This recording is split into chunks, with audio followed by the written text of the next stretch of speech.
नमस्कार. मी अरविंद आठले. सध्या नर्मदा परिक्रमा साध्वींची मुलाखत चालू आहे. तिसरा भाग आपण ऐकला, पण खूप मोठा झाल्यामुळे तो आम्हाला 2 ठिकाणी पुन्हा डिव्हाइड करावा लागला. तर आता ह्या चौथ्या भागामध्ये मी आपलं स्वागत करतो आणि आपण जरूर ऐका आणि आपली मतं आम्हाला कळवा. नमस्कार. चौथा भाग. थोडंसं अंतर वाचवायचंय मला, 5 किलोमीटर वाचवायचे, म्हणून मी गावातनं परस्पर जाईल असं करू नये. महत्त्वाचे तीर्थ टाळू नये. काय होतं की आता धरणं झाले, डॅम झाले, त्यामुळे मग ते जो नवीन रस्ता तयार झाला आणि मूळ तीर्थ होतं नर्मदेच्या किनारी, मग आता त्या रस्त्यापासून 5 किलोमीटर आत यावं लागतं. त्या तीर्थाचं दर्शन घ्यायचं, पुन्हा 5 किलोमीटर बाहेर जायचं. 10 किलोमीटर अंतर वाढलं. मग बरेचसे लोक म्हणतात नको नको, ते तीर्थाचं दर्शन नको घ्यायला. पण अरे, परशुराम मुनी असतील किंवा भृगु ऋषी असतील, त्यांनी जर तिथे काही शेकडो वर्ष तपस्या केली, तर त्या तपस्येची ती स्पंदनं अजूनही तिथे भगवान शंकर प्रत्यक्ष प्रकट झाले होते, तिथे त्या देवतेने तप केले. तर मला असं वाटतं की आपण जर परिक्रमेसाठी निघालोय तर 5 किलोमीटर 2 किलोमीटर हा विचार का करायचा? आपण तिथे गेलं पाहिजे ना. ज्या कामाला आपण निघालोय तिथे गेलं पाहिजे. आणि मग आपण कुणाला कुणाची तरी संगत धरली ना की ही एक समस्या होते. ती व्यक्ती म्हणते नाही मला नाही जायचं ना, आपल्याला त्याच्या संगतीचा मोह होतो, कारण आपल्याला असुरक्षितता वाटते. ही व्यक्ती निघून गेली तर मी एकटी पडेल, मी एकटा पडेल. आणि हे मला कसं कळलं, कारण त्या लोकांचे वादविवाद आणि चर्चा व्हायचे ना, तेव्हा हीच भीती, तू मला सोडून नको जाऊ, मग मी तुझ्या सोबतच राहील, माझी परिक्रमा पार पडेल, माझ्या सोबत राहा. एकमेकाला विनवण्या करायचे. मी म्हटलं हे एवढे हीन का होतात? ते देवावर पूर्ण श्रद्धा ठेवून, ती नर्मदामाईची परिक्रमा आहे ना, तर आपण अशा कुठल्या तरी बाह्य कारणांसाठी ही तीर्थ सोडू नये असं मला वाटतं. सामानामध्ये सगळ्यात महत्त्वाचं आहे तुमचं बेडिंग. आणि फोमचा एक असं बेड मिळतो. आपली व्यायामाची योगा मॅट कशी असते लाईट वेट, ती पण चालेल, पण तिला आहे ना चक्क एक साडीचं कव्हर शिवून घ्या. म्हणजे कारण आपण खड्यांमध्ये मातीमध्ये असं पण टाकावं लागतं ना आश्रमाच्या अंगणामध्ये, तेव्हा ते खडे घुसून ती योगा मॅट खराब नाही होणार. चक्क पातळ आपली सिंथेटिक साडी असते ना, तिचं त्या योगा मॅटला कव्हर लावून घ्यावं आणि एक मजबूत ब्लँकेट घ्यावं, कारण नर्मदा किनारी प्रचंड थंडी असते. आणि अजून एक गोष्ट करावी, त्या ब्लँकेटच्या साईजचा एक आपलं प्लास्टिक असतं ना पारदर्शक, ते घ्यावं. कारण प्रचंड थंडीत काय होतं, सकाळी दव पडतं आणि आपण अंगणात झोपतो ना, तर ते ब्लँकेट भिजतं, पूर्ण भिजतं आणि ते खूप जड होतं. थंडी तर वाजतेच, पण ते कॅरी करायला खूप जड होतं. म्हणून त्याच्या ब्लँकेटच्या वरून ते प्लॅस्टिक बांधावं, म्हणजे मग ते ब्लँकेट ओलं होत नाही. आणि काही एमपीतले लोक तर काय करतात की ब्लँकेटच्या एका बाजूने तसं ते पातळ पारदर्शक प्लॅस्टिक असताना ते शिवूनच घेतात सुई दोऱ्याने एका बाजूने. पण मग ते शिवल्याने काय होतं, त्याच्यामध्ये असं वाफेसारखं ते जमा होतं. आपल्या शरीरातली त्वचा पण स्पंदन करते ना आपण पण, तर मग ती वाफ नंतर आपल्याला वेळ नसतो, उठलो की पटकन आपण घडी घालून ते बॅगेत कोंबतो, मग त्या ब्लँकेटला कुबट वास येतो. आणि म्हणून 8-15 दिवसांनी आपण कुठे असं थांबलो तेव्हा ते ब्लँकेट धुवून कडक उन्हात वाळवलं पाहिजे. मी तर 8-15 दिवसांनी माझे ब्लँकेट पिशव्या सगळं धुवायची, कपडे तर रोज धुवायचेच. आणि मी एकादशीच्या दिवशी शक्यतो चालत नसेल. परिक्रमेमध्ये एकादशी करावी असा नियम आहे परिक्रमेचा. मी पण त्याच्या आधी एकादशी करत नव्हती, मग परिक्रमेपासून मी एकादशी धरली. हां, आणि मला छान वाटलं एकादशी केल्यामुळे. आठवणीतली अशी मंदिरं कुठली आहे या पूर्ण याच्यामध्ये? आता आहे ना नवीन हाफेश्वराचं मंदिर आहे, ते खूप सुंदर आहे, मला खूप आवडलं. आणि मला असं एक आपल्या आतून अनुभव म्हणतो ना, अनुभूती नाही म्हणतो, पण मला असं वाटलं की तो जो परमात्मा, तो जो भगवान शंकर त्या जुन्या हाफेश्वरामध्ये होता, तो त्या नव्या हाफेश्वरमध्ये पण आलाय असं एक मला जाणवलं, एक मला वाटलं. आणि माझ्या मनात एक शंका होती की जी जुनी तीर्थ विस्थापित केली गेली, सरकारने तसेचे तसे तिथले शिवलिंग उचलले, काही ठिकाणचे शिवलिंग उचलणं शक्य झालं नाही, मग तिथे पूजा केली गेली आणि त्याच्यापासून नवीन गाव जिथे स्थापित केलं तिथेच ते मंदिर पण विस्थापित केलं, तिथलं लिंग आणून इकडे स्थापित केलं. तर मग मला वाटायचं की ते तीर्थ तर तिथे गेलं, मग इथे काय असेल, एक शंका येते ना मनामध्ये, तर ती माझी नाहीशी झाली. मला आतूनच अशी एक खात्री पटली. कशी पटली, काय पटली हे मी स्पष्ट करून नाही सांगू शकणार. पण मला पूर्ण विश्वासासह खात्री पटली की जी काही नवीन वसवली गेलेली आहे तिथे पण ती शक्ती वास्तव्याला आलेली आहे. आणि मग मी अगदी निशंकपणे त्या तीर्थांची दर्शनं घेतली. समुद्रापाशी कशी स्थिती झाली? आता परिक्रमा करताना ओलांडायची नाही आहे नदी, तर भडज किंवा अशा ठिकाणी तुमचा कसा काय अनुभव, काय असा आहे? समुद्र ओलांडणं हा परिक्रमेतला खूप महत्त्वाचा टप्पा समजला जातो, खूप महत्त्वाचा.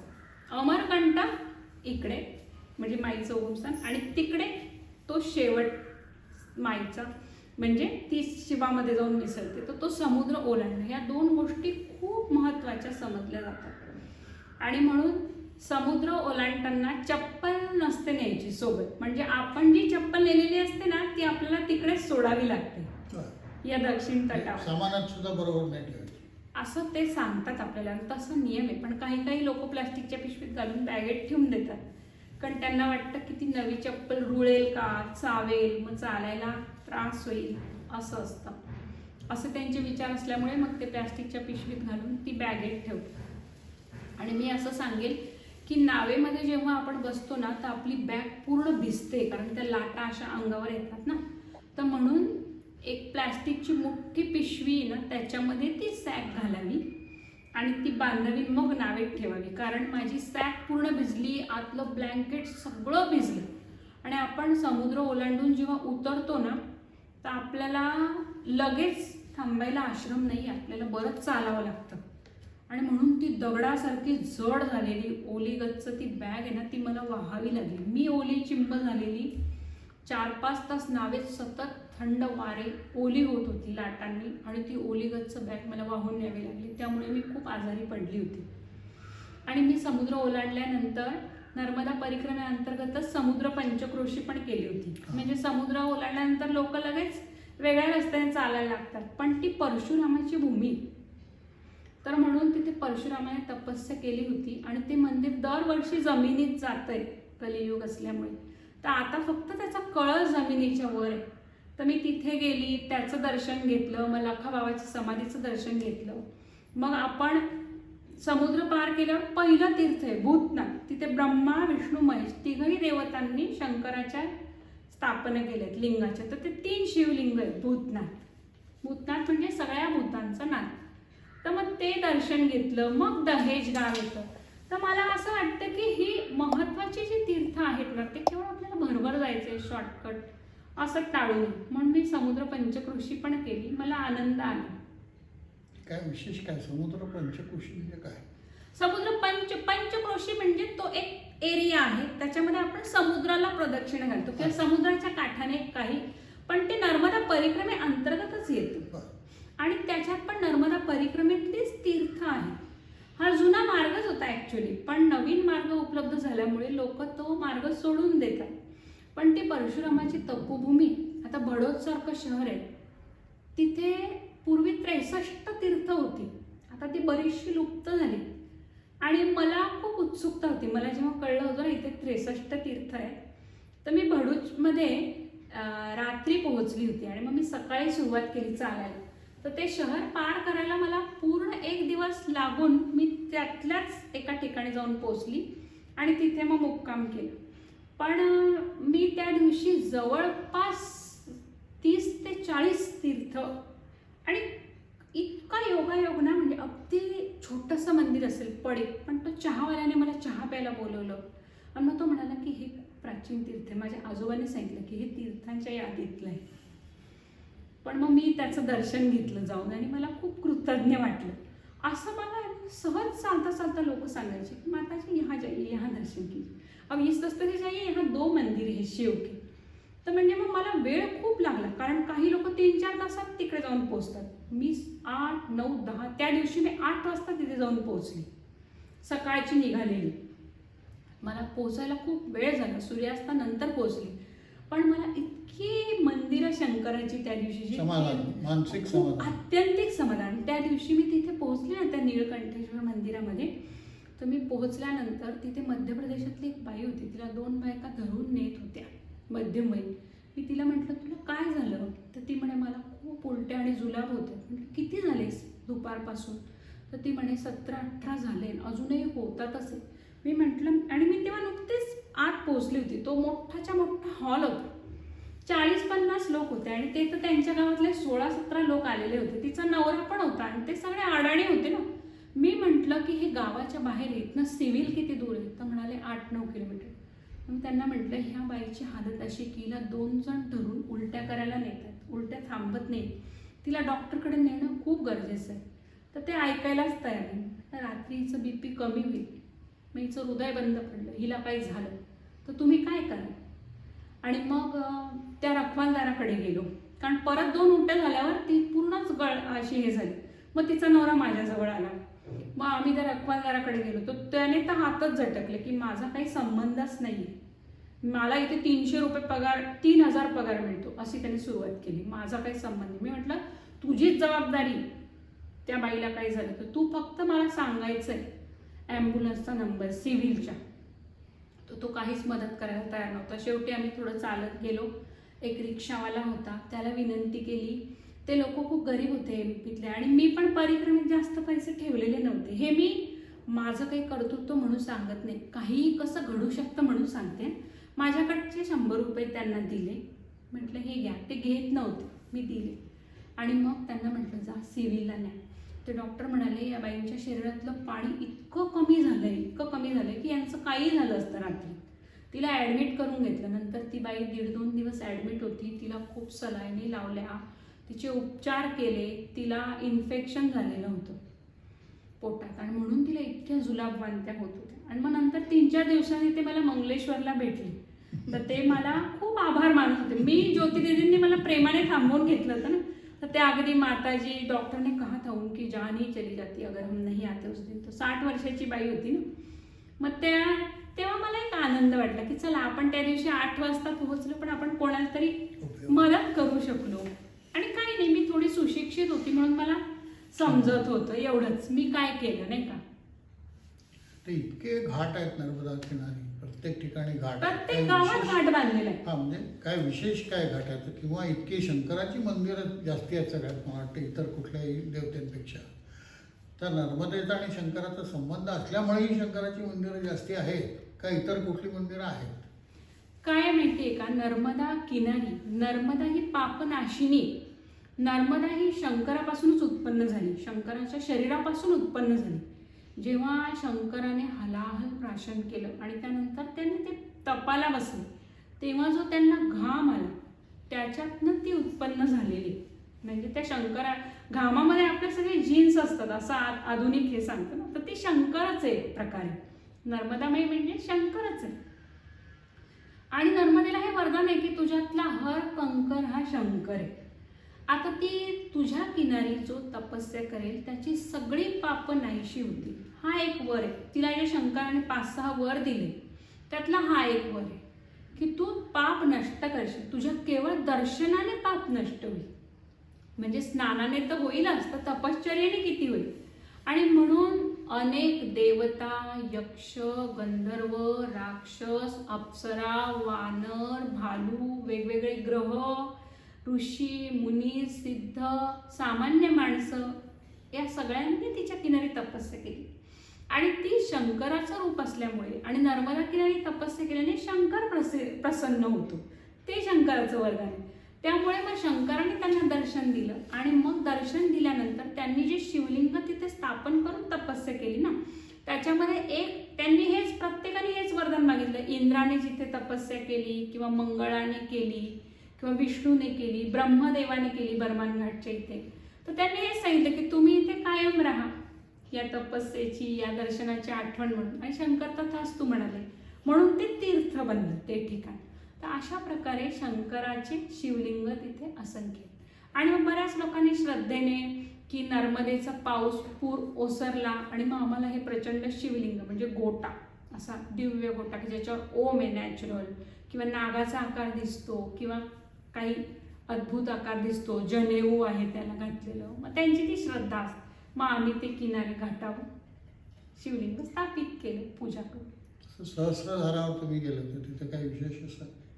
सहस्रधाराला सहस्रार्जुन होता, त्याने सहस्त्रबाहूंनी नर्मदा माईला अडवायचा प्रयत्न केला. नर्मदा ही कुमारिका आहे आणि ती विलक्षण सौंदर्यवती आहे. तर सहस्रार्जुन हा दत्तांचा शिष्य आणि अत्यंत पराक्रमी असा राजा होता आणि तो त्या नर्मदा माईच्या मोहात पडला की मला हिच्याशी लग्न करायचं आहे. तर ती म्हणाली की तू मला अडव, जर तुला तुझ्या बळा सामर्थ्याचा त्याला अभिमान होता ना की मला खूप सामर्थ्य आहे, तू मला अडव, तुझं मला अडवू शकलास तर मी तुझ्याशी लग्न करेन. म्हणून त्याने सहस्त्रबाहूंनी तिला अडवायचा प्रयत्न केला, पण तिचा वेग आणि तिची ताकद इतकी प्रचंड होती की त्याच्या सहस्त्रबाहूंच्या त्या फटींमधनं ती सहस्रधारांनी वाहायला लागली आणि मग तिने त्याला उडवून लावलं. शेवटी तो कुठच्या कुठे फेकला गेला. तर म्हणून मग तिथे ना ती खरोखर चक्क सहस्रधारांनी वाहते. असे छोटे छोटे छोटे छोटे असंख्य धबधबे, पांढरी शुभ्र नर्मदामाई इतका आवाज करत वाहते तिथे. तिचं रूप खूप मनोरम आहे तिथे. तर अशा प्रकारे तिथे व्यासांनी पण तपस्या केली आहे असं म्हणतात. वेगवेगळ्या आख्यायिका आहेत. तुम्ही जर नर्मदा पुराण वाचलं ना तर प्रत्येक ठिकाणची तुम्हाला, प्रत्येक तीर्थाची काही ना काही कथा आहे. कुणा अप्सरेला असा शाप मिळाला होता, कुणा गंधर्वाकडनं ही चूक झाली, मग त्याने तिच्या क्षालनासाठी तपस्या केली, कुणा राक्षसाने केली, देवतांनी केली. देवता या पण त्यांच्याकडनं पण चुका झालेल्या आहेत, अपराध झाले आणि मग त्यांनी त्या तपस्या केलेल्या आहेत. भगवान शंकरांनी स्वतः तपस्या केलेली आहे. तर अशा प्रकारे शूलपाणेश्वर की जेव्हा त्या एका राक्षसाचा त्यांनी वध केला होता तेव्हा त्यांना ब्रह्महत्येचं पातक लागलं होतं आणि त्यांच्या त्या त्रिशूळाचं ते रक्त जाईना, मग त्यांनी ती तपस्या केली आणि त्या पातकातनं ते मुक्त झाले. म्हणजे अशा प्रकारे नर्मदा सगळ्यांना पापामधून मुक्त करते. ती पाप पूर्वी जसं झाबुआ किंवा इकडे खूप धोकादायक समजलं जायचं, आदिवासी किंवा हे हल्ला करायचे किंवा सगळं लुटून न्यायचे. तर असं कुठे आता सध्या आहे का? नाही, आता ते कुठेही शिल्लक नाही, कुठेही तुम्हाला लुटलं जात नाही. उलट आदिवासी लोक आता मदत करतात. आणि लखनगिरी महाराज ते आता देहामध्ये नाही आहे, पण जेव्हा ते होते त्यांनी खूप काम केलं शूलपाणेश्वरच्या ह्याच्यात. आदिवासी लोकांना त्यांनी कामाला लावलं, त्यांची लूटमार, त्यांचं प्रबोधन केलं, ती लूटमार थांबवली, त्यांना अन्न दिलं, परिक्रमावासींची सोय केली, पोलिसांची मदत घेतली. प्रतिभाताईंच्या याच्यातही असा उल्लेख आहे याचा. हो, लखनगिरी आता त्यांनी देह त्यागला, पण आता शूलपाणीमध्ये लूटमार होत नाही. त्या प्रतिभा त्यांनी केली तेव्हा व्हायची. त्यांच्या अनुभवात मी वाचलंय. हो, आता नाही. म्हणजे लूटमार करणाऱ्याच्याच घरी ते उतरले होते असं काहीतरी कथा. मामा म्हणतात. पण आता ही लूटमार माझी तर कुठेही झाली नाही, मी एकटीच चालली, उलट सगळ्यांनी प्रेमाने. म्हणजे असा धोका आहे का एकट्या? आता नाहीये. स्त्री म्हणून तर अजिबात नाही, पुरुषांना पण नाही. आता आपल्या प्रारब्धामध्ये जर काही असेल, आणि असं म्हणतात ना, म्हणजे तेव्हाही म्हणायचे, जेव्हा लुटलं जायचं ना तेव्हाही म्हणायचे की नर्मदामाई तुमचा लोभ मोह कमी करते. अनेकदा आपलं ते जे काही असेल ना बोचकं, त्याच्यामध्ये सुद्धा आपला मोह असतो.